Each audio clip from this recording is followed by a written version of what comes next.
வணக்கம். மாலை முரசு செய்திகளை விரிவாக பார்ப்பதற்கு முன் தலைப்புச் செய்திகள். முன்னாள் முதலமைச்சர் ஜெயலலிதாவின் பிறந்த நாள் தமிழகம் முழுவதும் இன்று கொண்டாட்டம். 71 லட்சம் மரக்கன்றுகள் நடும் திட்டத்தை தொடக்கி வைக்கிறார் முதலமைச்சர் எடப்பாடி பழனிசாமி. திமுக ஆட்சிக்கு வந்ததும் ஜெயலலிதா மரணத்தில் உள்ள மர்மங்கள் கண்டுபிடிக்கப்படும் என ஸ்டாலின் உறுதி. குற்றவாளிகளுக்கு உரிய தண்டனை வழங்கப்படும் எனவும் பேச்சு. துரோகத்திற்கு தமிழக மக்கள் துணை போக மாட்டார்கள் என டிடிவி தினகரன் கருத்து. இரட்டை வேடம் போடும் அதிமுக மக்களவைத் தேர்தலில் தோல்வியை சந்திக்கும் எனவும் திட்டவட்டம்.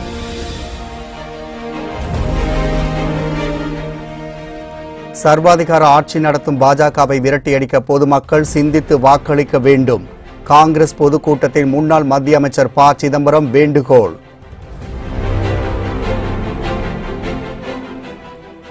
இந்திய விமானத்தை பாகிஸ்தானுக்கு கடத்தப் போவதாக தொலைபேசி மிரட்டல் எதிரொலி. நாடு முழுவதும் உள்ள விமான நிலையங்களில் உச்சகட்ட பாதுகாப்பு.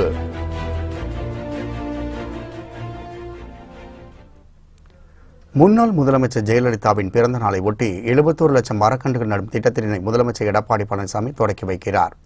தமிழகத்தின் முன்னாள் முதலமைச்சர் ஜெயலலிதாவின் 71வது பிறந்த நாள் இன்று கொண்டாடப்பட்டு வருகிறது. இதையொட்டி அதிமுக சார்பில் பல்வேறு நிகழ்ச்சிகளுக்கு ஏற்பாடு செய்யப்பட்டுள்ளன. அதிமுக தலைமை அலுவலகத்தில் நடைபெறும் நிகழ்ச்சியில் கட்சியின் ஒருங்கிணைப்பாளர் ஓ. பன்னீர்செல்வம், இணை ஒருங்கிணைப்பாளர் எடப்பாடி பழனிசாமி ஆகியோர் ஜெயலலிதாவின் சிலைக்கு மாலை அணிவித்து மரியாதை செலுத்துகின்றனர். வனத்துறை சார்பில் தமிழகம் முழுவதும் 71 லட்சம் மரக்கன்றுகள் நடுவதற்கு ஏற்பாடு செய்யப்பட்டுள்ளது. இத்திட்டத்தை சென்னை காமராஜர் சாலை நடைபெறும் நிகழ்ச்சியில் முதலமைச்சர் எடப்பாடி பழனிசாமி தொடக்கி வைக்கிறார். இந்நிகழ்ச்சியில் துணை முதலமைச்சர் ஓ. பன்னீர்செல்வம், அமைச்சர்கள், அதிகாரிகள் உள்ளிட்ட பலரும் கலந்து கொள்கின்றனர். தமிழ் இசை பாடல்களுக்கு முக்கியத்துவம் அளிக்கும் நிகழ்ச்சிகளை அதிக அளவில் நடத்தி தமிழ்நாடு இசை மற்றும் கவின்கலை பல்கலைக்கழகம் உறுதுணையாக இருக்க வேண்டும் என முதலமைச்சர் எடப்பாடி பழனிசாமி கேட்டுக் கொண்டுள்ளார். தமிழ்நாடு இசை மற்றும் கவின்கலை பல்கலைக்கழகம் சார்பில் ஜெயம் 2019 என்ற நிறுவன தின விழா சென்னை கலைவாணர் அரங்கில் நடைபெற்றது. அதில் பங்கேற்று பேசிய முதலமைச்சர் எடப்பாடி பழனிசாமி 4000 திவ்ய பிரபந்தம், தேவாரம் மற்றும் திருவாசகம் ஆகிய பாசுரங்களை இசை வடிவில் மக்களிடம் கொண்டு செல்வதற்கான ஆராய்ச்சிகளை மேற்கொள்ள வேண்டும் என கேட்டுக்கொண்டார். கலைஞர்களின் வளர்ச்சிக்காக தனித்துறையை உருவாக்கியவர் ஜெயலலிதா எனவும் முதலமைச்சர் புகழாரம் சூட்டினார்.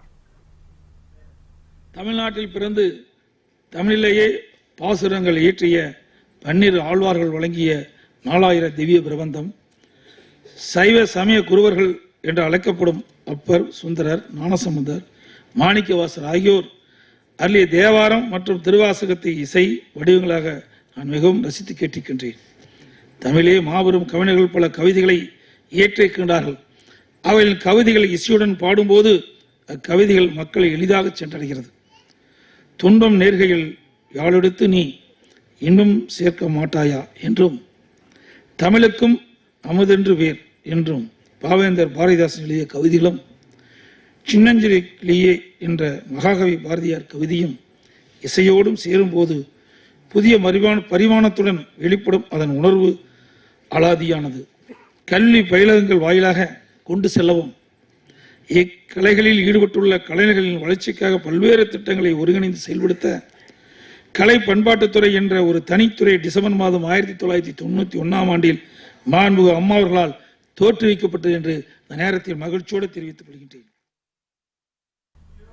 இதைத் தொடர்ந்து இசை, ஓவியம், சிற்பம், நாட்டுப்புற கலைகளில் வெற்றி பெற்ற மாணவர்களுக்கு முதலமைச்சர் எடப்பாடி பழனிசாமியும் துணை முதலமைச்சர் ஓ. பன்னீர்செல்வமும் சான்றிதழ் வழங்கி பாராட்டு தெரிவித்தனர். இவ்விழாவில் அமைச்சர்கள் கடம்பூர் ராஜு, பாண்டியராஜன், ஆர். பி. உதயகுமார், ஜெயக்குமார் மற்றும் அரசு உயர் அதிகாரிகள் உட்பட பலர் பங்கேற்று சிறப்பித்தனர். திமுக ஆட்சிக்கு வந்ததும் ஜெயலலிதா மரணம் குறித்து விசாரணை நடத்தி குற்றவாளிகள் தண்டிக்கப்படுவார்கள் என மு.க. ஸ்டாலின் தெரிவித்துள்ளார். கிருஷ்ணகிரி மாவட்ட ரஜினி மக்கள் மன்றத்தை சேர்ந்த 20,000க்கும் மேற்பட்டோர் அந்த கட்சியிலிருந்து விலகி திமுகவில் இணையும் நிகழ்ச்சி நடைபெற்றது. மு.க. ஸ்டாலின் முன்னே நடைபெற்ற இந்நிகழ்ச்சியில் மற்ற கட்சி தொண்டர்களும் திமுகவில் இணைந்தனர். பின்னர் அவர்களிடையே உரையாற்றிய ஸ்டாலின், முன்னாள் முதலமைச்சர் ஜெயலலிதாவின் மரணத்தில் சந்தேகம் உள்ளதாகவும் இதை விசாரித்து வரும் ஆறுமுகசாமி ஆணையம் வெறும் கண் துடைப்புக்காக மட்டுமே ஏற்படுத்தப்பட்டுள்ளதாகவும் கூறினார். திமுக, அதிமுக இடையே பல்வேறு கருத்து வேறுபாடுகள் இருந்தாலும் திமுக ஆட்சிக்கு வந்ததும் ஜெயலலிதா மரணத்தில் உள்ள மர்மங்கள் கண்டுபிடிக்கப்பட்டு குற்றவாளிகளுக்கு உரிய தண்டனை வழங்கப்படும் என்றும் மு.க. ஸ்டாலின் உறுதியளித்தார். நம்ம ஜெயலலிதாவுடைய மரணத்திலேயும் மர்மம் இருக்கு. தமிழ்நாட்டில் ஆட்சிக்கு வந்த உடனே முதல் வேலை எழுதி வச்சுக்கோங்க. திட்டங்களை செய்யறோம், சாதனைகளை படைக்க போறோம், மக்கள் பிரச்சனைகளை கவனிக்க போறோம், அது ஒரு பக்கம். ஆனா முதல் வேலையாக என்னதான் ஜெயலலிதாவுக்கு நமக்கும் கருத்து மாறுபாடுகள் இருக்கலாம், வேறுபாடுகள் இருக்கலாம், கொள்கை ரீதியில் இருக்கலாம், லட்சிய அடிப்படையில் இருக்கலாம், கட்சி ரீதியாக இருக்கலாம். ஆனா முதலமைச்சர் வேறுபாடுகள் இருந்தாலும் அந்த அம்மையார் முதலமைச்சராக இருந்து மறைந்திருக்கிறார். அந்த உண்மை வெளியே வரணும். அது வெளிவர வேண்டும் என்று சொன்னால் திமுக ஆட்சிக்கு வந்தவுடனே முதல் வேலையாக முறையான விசாரணை நடத்தப்பட்டு யாரு குற்றவாளிகள் என்பதை கண்டுபிடிச்சு நாட்டுக்கு அடையாளம் காட்டுவது மட்டுமல்ல, முதல்ல அவங்களை பிடிச்சி சிறைகளை கொண்டு போய் அடைத்து வைப்பதுதான் முதல் வேலை. ஸ்டாலின் அமைத்து வரும் கூட்டணி மக்கள் மன்றத்தில் ஈடுபடாது என சட்டசபை துணை சபாநாயகர் பொள்ளாச்சி ஜெயராமன் தெரிவித்துள்ளார். கோவை மாவட்டம் பொள்ளாச்சியில் நடைபெற்ற நிகழ்ச்சி ஒன்றில் கலந்து கொண்ட பின்னர் செய்தியாளரிடம் பேசிய அவர் வரும் மக்களவைத் தேர்தலில் அதிமுக கூட்டணி அமோக வெற்றி பெறும் என நம்பிக்கை தெரிவித்தார். திராவிட முன்னேற்ற கழகத்தினுடைய தலைவர் திரு மு.க. ஸ்டாலின் அவர்கள் சென்ற நூற்றாண்டில் செல்வாக்கோடு இருந்த தலைவர் கட்சிகள் இப்போது மக்களோடு தொடர்பில்லாத கட்சிகளோடு இப்போது கூட்டணி அமைத்துக் கொண்டிருக்கிறார். அந்த கூட்டணி எல்லாம் காலாவதியாகி போன கட்சிகளோடு அவர் கூட்டணி அமைத்துக் கொண்டிருக்கிறார். நிச்சயமாக அது மக்கள் மன்றத்தில் ஈடுபடாது. 40 தொகுதியிலும் அனைத்து இந்திய அண்ணா திராவிட முன்னேற்ற கழகத்தினுடைய கூட்டணி அம்மா அவருடைய நல்லாசியோடு அமோக வெற்றி பெறும். உள்ளாட்சி தேர்தல் நடைபெறாமல் தடையானதற்கு ஸ்டாலின் போட்ட வழக்குதான் காரணம் என வனத்துறை அமைச்சர் சீனிவாசன் தெரிவித்துள்ளார். திண்டுக்கல் மாவட்டம் பழனியில் நடைபெற்ற நிகழ்ச்சியில் கலந்து கொண்ட பின்னர் செய்தியாளர்களை சந்தித்து பேசிய அவர் வரும் மக்களவைத் தேர்தலுக்காக அதிமுக வலுவான கூட்டணி அமைத்துள்ளதாகவும் குறிப்பிட்டார். உள்ளாட்சி தேர்தல் நடக்காம இருக்கிறதுக்கு தீர்ப்பு கோர்ட்டுக்கு போனதே ஸ்டாலின் தாங்க. நாடகம் ஆடுறாங்க. அவர் இப்போ அவங்க அப்பாவுக்கு திரு கருணாநிதி அவர்கள் அவருடைய உடலை அடக்கம் செய்வதற்கு திமுக காரர்கள் போட்டிருந்த வழக்கை ஒரே இரவில் வாபஸ் வாங்கினாங்க.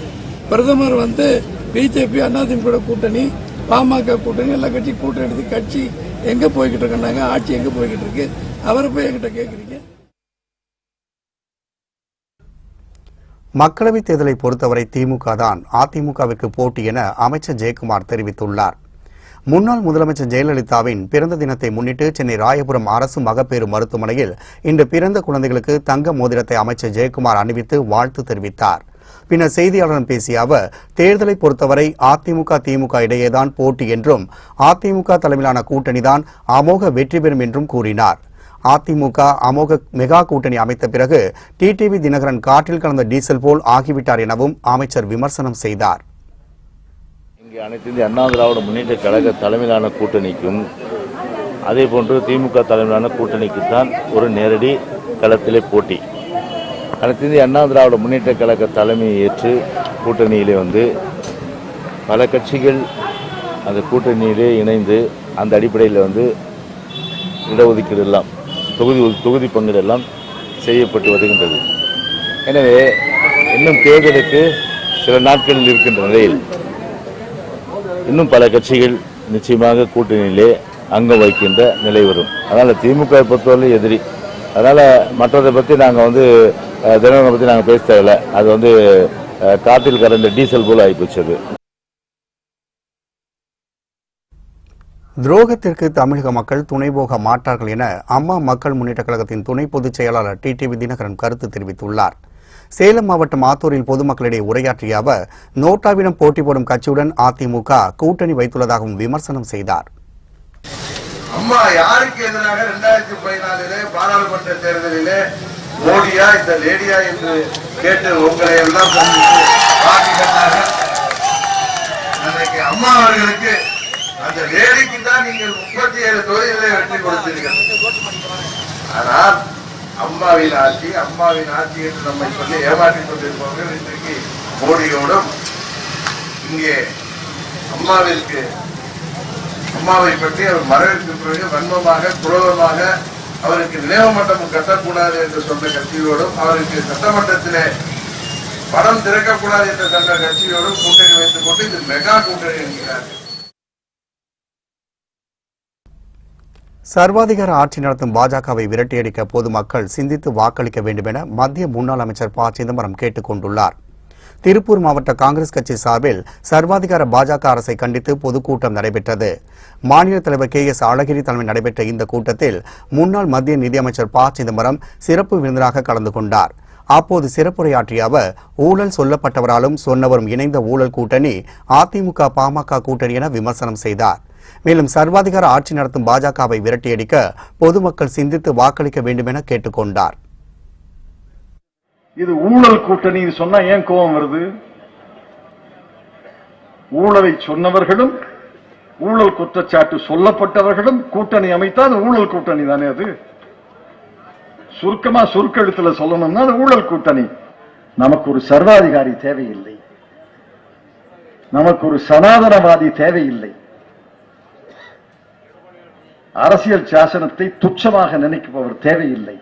எல்லாவற்றுக்கும் மேலாக ஒரு சர்வாதிகாரி இந்த நாட்டுக்கு தேவையில்லை. இன்னும் 60 நாட்களுக்கு இன்னி அளவு கூட குறையாமல் நீங்கள் காட்டி காங்கிரஸ் கட்சிக்கு, நம்முடைய கூட்டணிக்கு, திராவிட முன்னேற்ற கழகத்தின் தலைமையிலே தமிழகத்திலே அமைந்திருக்கிற கூட்டணிக்கு மிகப்பெரிய வெற்றியை நீங்கள் தேடித்தர வேண்டும். மக்களவைத் தேர்தலில் வெற்றி கிடைக்காது என்பதை அறிந்துதான் உள்ளாட்சி மன்ற தேர்தலுக்காக ஊராட்சி சபை கூட்டங்களை திமுக நடத்தி வருவதாக மத்திய அமைச்சர் பொன் ராதாகிருஷ்ணன் விமர்சனம் செய்துள்ளார். சென்னை விமான நிலையத்தில் செய்தியாளர்களை சந்தித்து பேசிய அவர், பிரதமர் மோடியின் வருகையால் தமிழகத்தில் அரசியல் மாற்றம் ஏற்படும் எனவும் குறிப்பிட்டார். வருகின்ற 1ஆம் தேதி பிரதமர் நரேந்திர மோடி அவர்கள் வருகின்ற நிகழ்ச்சி கன்னியாகுமரியில் நடைபெற இருக்கின்றது. இந்த நிகழ்ச்சியில் லட்சக்கணக்கான மக்கள் கலந்து கொண்டு பிரதமர் நரேந்திர மோடி அவர்களுக்கு நன்றி சொல்ல இருக்கின்றார்கள். இந்த நிகழ்ச்சியும் தமிழகத்திலே அரசியல் ரீதியாக ஒரு மாபெரும் மாற்றத்தை உருவாக்கும் என்று முழுமையாக நான் நம்புகிறேன். பாராளுமன்ற தேர்தலில் அவர்களுக்கு வெற்றி கிடைக்காங்கிறது நல்லா தெரிஞ்சாச்சு. சட்டமன்ற தேர்தலையும் வியாபாரம் பழுக்காது அப்படிங்கிறது நல்லா தெரிஞ்சாச்சு. இந்த கிராம சபை கூட்டங்கள் உள்ளாட்சி மன்ற தேர்தலுக்கு அவங்க தயாராகிறாங்க. ஒருவேளை ஏதாவது பஞ்சாயத்தில் போட்டி போட்டு தலைவராக வர்றதுக்குள்ள வாய்ப்பு இருக்குமாங்கிறத பார்க்குறாங்க. மக்கள் நீதி மய்யத்தின் கூட்டணி குறித்து அதிகாரப்பூர்வ அறிவிப்பு விரைவில் வெளியாகும் என அக்கட்சியின் தலைவர் கமல்ஹாசன் தெரிவித்துள்ளார். சென்னையில் செய்தியாளர்களை சந்தித்து பேசிய அவர், இந்திய ஜனநாயக கட்சி நிறுவனர் பாரிவேந்தருடனான சந்திப்பின் போது அரசியல் குறித்து பேசியதாகவும் குறிப்பிட்டார்.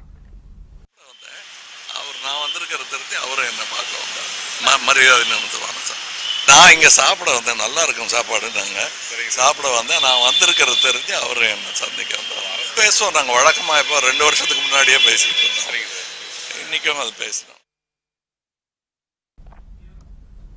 அதிமுக தான் மிகப்பெரிய ஊழல் கட்சி என கூறிய பாமக அந்த கட்சியுடன் கூட்டணி வைத்திருப்பது வியப்பை ஏற்படுத்துவதாக காங்கிரஸ் மூத்த தலைவர் EV.K. இளங்கோவன் விமர்சனம் செய்துள்ளார்.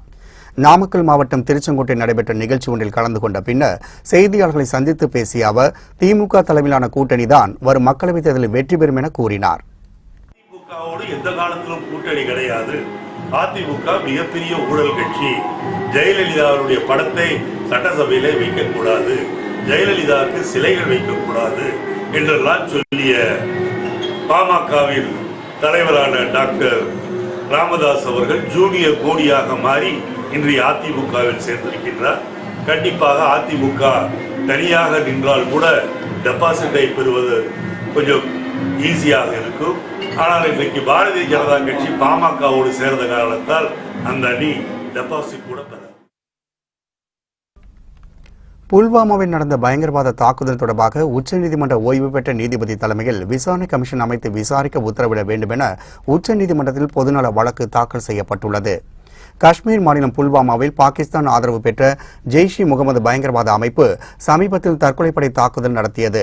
இதில் மத்திய ரிசர்வ் போலீஸ் படையை சேர்ந்த 40 வீரர்கள் கொல்லப்பட்டனர். இந்த தாக்குதல் தொடர்பாக விசாரணை கமிஷன் அமைத்து விசாரிக்க கோரி வினீத் தண்டா என்ற வழக்கறிஞர் உச்சநீதிமன்றத்தில் பொதுநல வழக்கு தாக்கல் செய்துள்ளார்.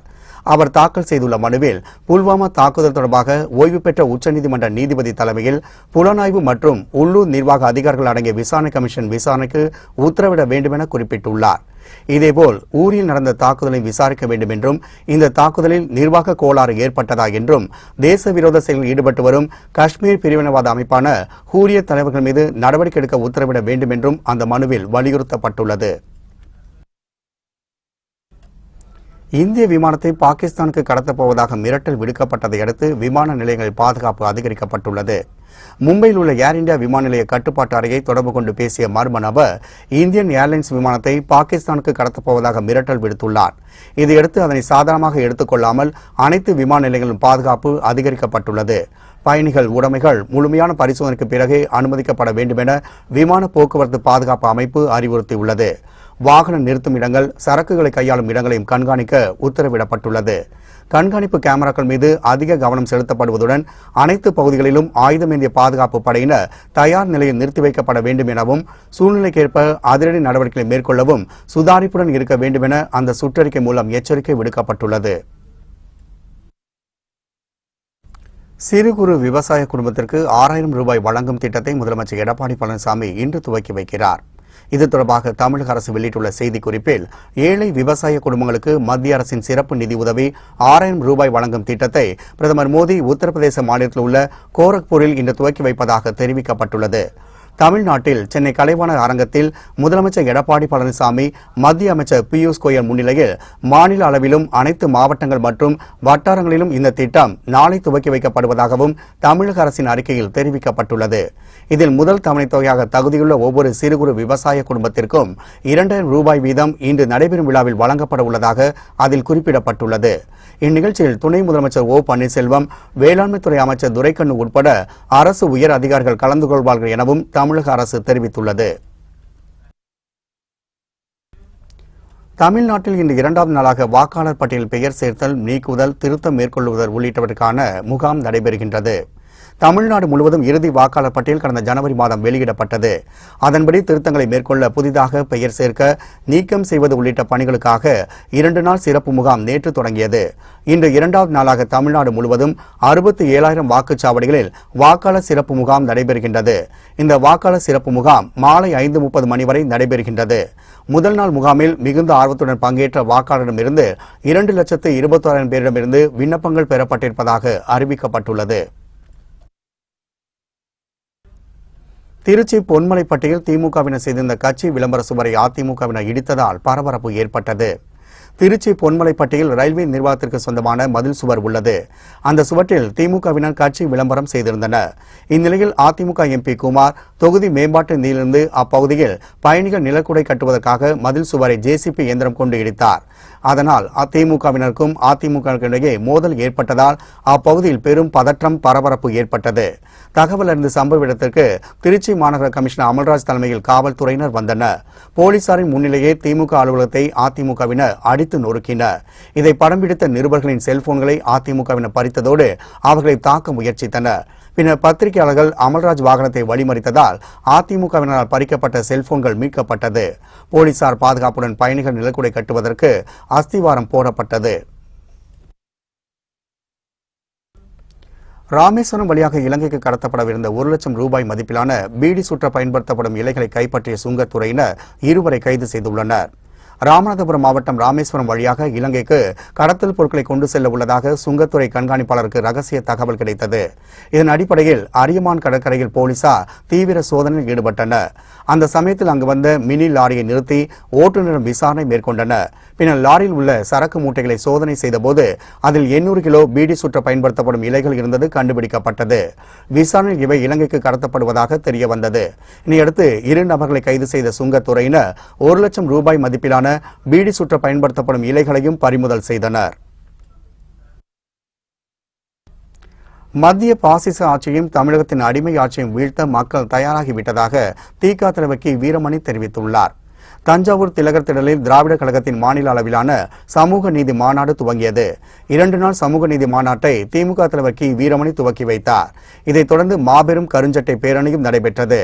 அப்போது செய்தியாளர்களை சந்தித்து பேசிய கி வீரமணி, மத்தியில் ஆளும் பாசிச ஆட்சியையும் தமிழகத்தை ஆளும் அடிமை ஆட்சியையும் விரட்டியடிக்க மக்கள் தயாராகிவிட்டனர் என குறிப்பிட்டார்.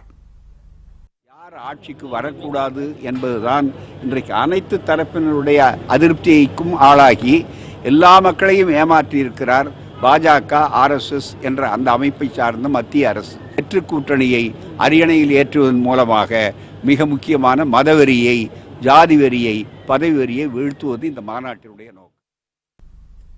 இந்த மாநாட்டில் கலைஞர் கருணாநிதி மற்றும் காஷ்மீரில் தீவிரவாத தாக்குதலில் வீர மரணமடைந்த வீரர்களுக்கும் மௌன அஞ்சலி செலுத்தப்பட்டது.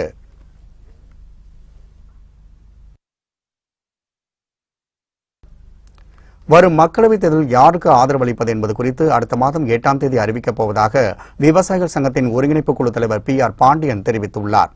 சென்னையில் இதுகுறித்து செய்தியாளர்களிடம் பேசிய அவர், விவசாயிகள் மீது அக்கறை இல்லாத பாஜகவுடன் கூட்டணி வைத்திருப்பது கண்டனத்துக்குரியது எனவும் தெரிவித்தார். எங்களுடைய சுற்றுப்பயணம் முடிந்து 8ஆம் தேதி தஞ்சையில் நடைபெறுகின்ற பொதுக்கூட்டத்தில் எங்கள் அறிக்கை குறித்தான கருத்துக்களை அனைத்து கட்சி தலைவர்களின் முன்னிலையில் நாங்கள் எதிர்பார்க்கிறோம். அதிலே கருத்து தெரிவிக்கிற போது அது குறித்து அந்த கூட்டத்தில் இந்த விவசாயிகளுக்கு யாருக்கு விவசாயிகள் வாக்களிக்க வேண்டும் என்கிற இறுதி முடிவை வேண்டுகோளை அங்கே நாங்கள் பகிரங்கமாக அறிவிப்போம். மத்திய அரசாங்கம் விவசாயிகளுக்கு விரோதமாக தீவிரமாக களமிறங்குகிற போது அந்த மோடி அரசாங்கத்தை தலைமை தாங்குகிற பாரதிய ஜனதா கட்சியோடு தமிழகத்தை தலைமை தாங்குகிற அண்ணா திராவிட முன்னேற்ற கழகம் கூட்டணி வைத்திருப்பது என்பது அவர்கள்தான் அது குறித்தான பின் விளைவுகளை சிந்திக்க வேண்டும். ஜோலார்பேட்டையில் ரயில் நிலையத்தில் 2 எக்ஸ்பிரஸ் ரயில்கள் இன்று முதல் நின்று செல்லும் என தெரிவிக்கப்பட்டுள்ளது. ஜோலார்பேட்டை மற்றும் திருப்பத்தூர் பகுதியிலிருந்து தினமும் வேலூர் மற்றும் சென்னை ஆகிய நகரங்களுக்கு பொதுமக்கள் ஏராளமானோர் வேலைக்கு சென்று வருகின்றனர். மங்களூரிலிருந்து சென்னை செல்லும் எக்ஸ்பிரஸ் ரயிலும் கோவையிலிருந்து திருப்பதி செல்லக்கூடிய 2 எக்ஸ்பிரஸ் ரயில்களும் ஜோலார்பேட்டை வழியாகத்தான் செல்கின்றன. ஆனால் இந்த 2 எக்ஸ்பிரஸ் ரயில்களும் ஜோலார்பேட்டை நிற்காமல் செல்வதால் பயணிகள் வெகுவாக பாதிக்கப்படுகின்றன. பொதுமக்களின் சிரமத்தை போக்கும் வகையில் தமிழக அமைச்சர் வீரமணி மற்றும் நாடாளுமன்ற துணை சபாநாயகர் தம்பிதுரை ஆகியோர் ரயில்வே துறைக்கு பரிந்துரை செய்தனர். இதனால் இன்று முதல் 2 எக்ஸ்பிரஸ் ரயில்களும் ஜோலார்பேட்டை நின்று செல்ல ஏற்பாடு செய்யப்பட்டுள்ளதால் பொதுமக்கள் மகிழ்ச்சி அடைந்துள்ளனர். இன்று 23/2/2019 முதல் மங்களூர் விரைவு வண்டி இன்று முதல் ஜோலார்பேட்டை ரயில் நிலையத்தில் நின்று செல்கிறது. இதற்கு காரணம் பொதுமக்களின் கோரிக்கையினை ஏற்று நமது மண்ணின் மைந்தர் நமது அமைச்சர் அண்ணன் வீரமணி அவர்களின் பெரும் முயற்சியாலும் மாண்புமிகு நாடாளுமன்ற துணை சபாநாயகர் அண்ணன் தம்பிதுரை அவர்களாலும் நமது திருவண்ணாமலை நாடாளுமன்ற உறுப்பினர் அக்கா வனரோஜா அவர்களாலும் இந்த முயற்சி வெற்றிகரமாக செயல்பட்டு கொடைக்கானல் தனியார் தங்கும் விடுதி அருகே ஏற்பட்ட தீயை அணைக்கும் பணியில் தீயணைப்பு வீரர்கள் ஈடுபட்டுள்ளனர். திண்டுக்கல் மாவட்டம் கொடைக்கானல் கடந்த 1 மாதமாக பகலில் கடும் வெயில் நிலவி வந்தது. வனப்பகுதி மட்டுமின்றி பல்வேறு இடங்களில் மரங்கள் செடிகள் காய்ந்து காணப்படுகின்றன. 2 தினங்களுக்கு முன் பழனி பிரதான சாலையின் வனப்பகுதியில் காட்டு தீ பரவியது. இது மட்டுமின்றி நாயுடுபுரம், வெள்ளி நீர்வீழ்ச்சி உள்ளிட்ட பல்வேறு இடங்களிலும் தீ பரவியது. இந்நிலையில் கொடைக்கானல் அருகே அண்ணா ராமசாமி நகர் பகுதியில் உள்ள தனியார் விடுதி அருகே திடீரென தீ பற்றியதில் தீ மளமளவென பரவியது. காற்றின் வேகம் அதிகரித்ததால் அப்பகுதி முழுவதும் புகை மண்டலமாக காட்சியளித்தது. தகவலிருந்து சம்பவ இடத்துக்கு வந்த தீயணைப்பு படையினர் தீயை கட்டுப்படுத்தும் பணியில் ஈடுபட்டு வருகின்றனர். இவருடன் பொதுமக்களும் தனியார் விடுதி பணியாளர்களும் தீயை அணைக்கும் பணியில் ஈடுபட்டுள்ளனர்.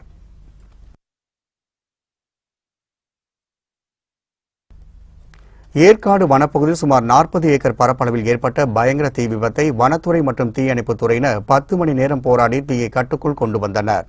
சேலம் ஏற்காடு மலையடிவார பகுதியில் கருங்காலி கிராமம் உள்ளது. இங்குள்ள காட்டுப்பகுதியில் மாலை திடீரென தீ பிடித்தது. காய்ந்த மூங்கில் மரம் பிடித்த தீயானது மளமளவென வேகமாக காடு முழுவதும் பரவத் தொடங்கியது. இதனால் அச்சமடைந்த பொதுமக்கள் உடனடியாக தீயணைப்பு துறைக்கும் காவல்துறையினருக்கும் தகவல் அளித்தனர். இதையடுத்து 5க்கும் மேற்பட்ட தீயணைப்பு வாகனங்கள் மற்றும் போலீஸ் வஜ்ரா வாகனம் மூலம் தீயை அணைக்க முயன்றனர். ஆனால் மலைப்பாதையில் தீயணைப்பு வாகனங்கள் செல்ல முடியாததால் தீயை தடுப்பதில் சிரமம் ஏற்பட்டது.